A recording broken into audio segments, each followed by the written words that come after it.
Hey guys, welcome to this video. I've recently recertified for the professional cloud architect and would like to share the top tips and tricks to pass this exam in 2023.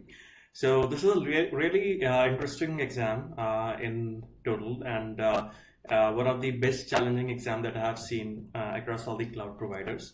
So what I'll be doing is I'll talk about the exam, what is the format, how many questions you can expect, and we'll talk about the key solution architect principles that are tested in this exam, followed by the most important topics and how many questions per topic you can expect when I'm talking about these topics.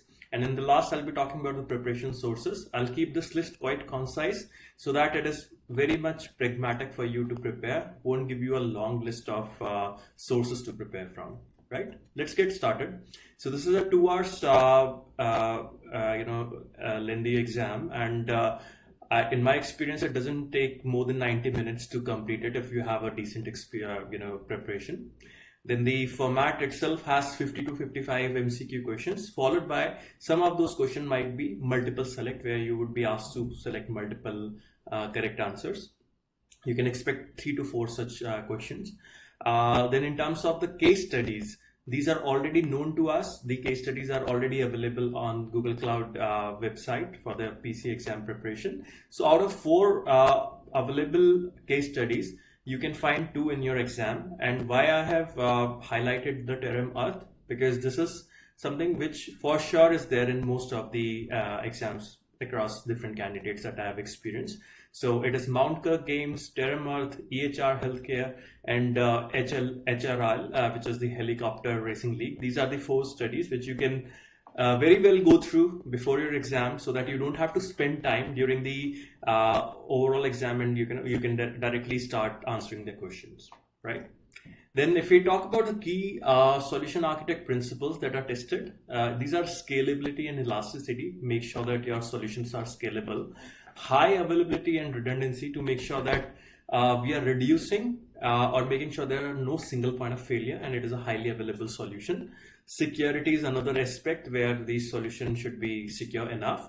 Efficiency of operations, cost optimization and budget, interoperability, and accessibility and reusability. These are some of the architect principle that should be kept in mind. You have to think while appearing for this exam as an architect, as a solution architect, what would you have designed, what you would have thought about from different perspective while designing a solution or while selecting a product for your overall solution and cloud. Okay. Now let's talk about the most important topics that I personally think were tested and something worth to prepare for if you would like to pass it. So GKE, this was a very heavy GKE focused exam. So in GKE, application deployment, upgrade and changes, how the pod networking is done, admission controller, binary authorization. These are some of the topics. If you can go through the GKE topic really well, I think you can expect 10 to 12 questions out of a single topic. I mean, the topic itself is quite huge, but it covers a lot of questions in the exam. So it is, I think, one of a very bonus thing for us to target. So if you can go for having all the questions done from GKE itself, I don't think it would be very difficult to pass this exam. Then cloud build, CI/CD deployment options. These are some of the things that might be tested.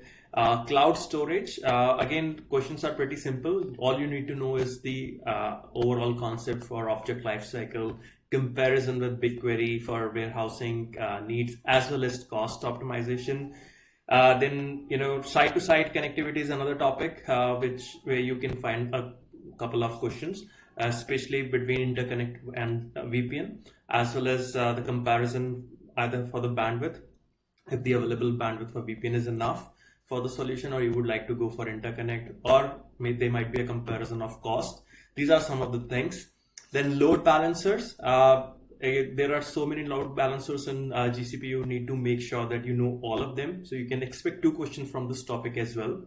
And then, of course, the IAM and resource hierarchy. So a couple of questions from here as well. Then there might be other topics, but these are the key topics. In the end, let's talk about the preparation sources. So you can go for either of Coursera or Pluralsight Professional Cloud Architect course. They are pretty much the same.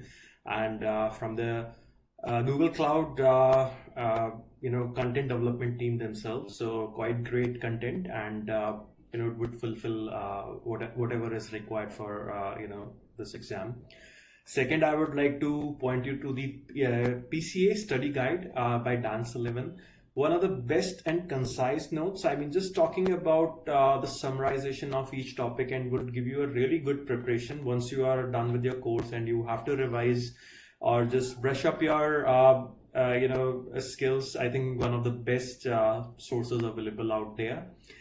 Third, I would point out to the Google Cloud documentation for topic where you have to go and deep dive. So what I have done is, once I prepared through the Coursera course, and I wanted to have more understanding around the topic, I wanted to get a deep dive, I always refer back to the Google Cloud official documentation, and it's quite really well written and deep in sources. You'll get a good idea of what you wanted to read about. There are some examples as well from configuration point of view, GUI, if you were to do it through, let's say, CLI, all those things are pretty well covered over there. So good thing to go through. And then the last, I'll like you to focus on quick labs for especially GKE. LBs, the load balancing, and certain more topics where you don't think you are much comfortable on in terms of hands-on. GKE being one of the most important topic because it's very heavily asked in this exam. So not only you should be very well versed in terms of the conceptual understanding, but also a practical understanding on how to deploy and manage GKE would give you a great advantage.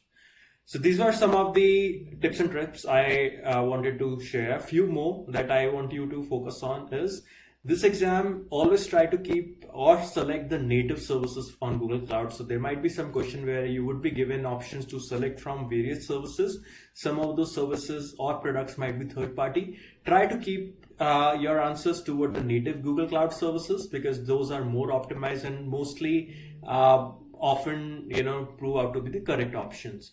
Second, if you find a question quite difficult at the time while you are appearing for that, just mark it for later review, move on, complete some of the questions, and in the end you would get sufficient time to complete those questions. And I think a second second review would always give you a better idea, or maybe you can go to solve it on a easier go. I think that's it overall. If you already are working on Google Cloud technology as an architect, as a consultant, this would be easier for you. So in my second recertification attempt, I didn't even had any preparation. And I just went to the exam, without any sort of preparation and was able to take it through. Just because I've been working in the field, and that field experience also really helps you. You would always know as a solution architect, if you have been designing for some of your enterprise customers, then what choices you make, those day-to-day choices are actually the real experience that is tested in this exam. All right. Thank you, and I wish you a really good luck for your exam.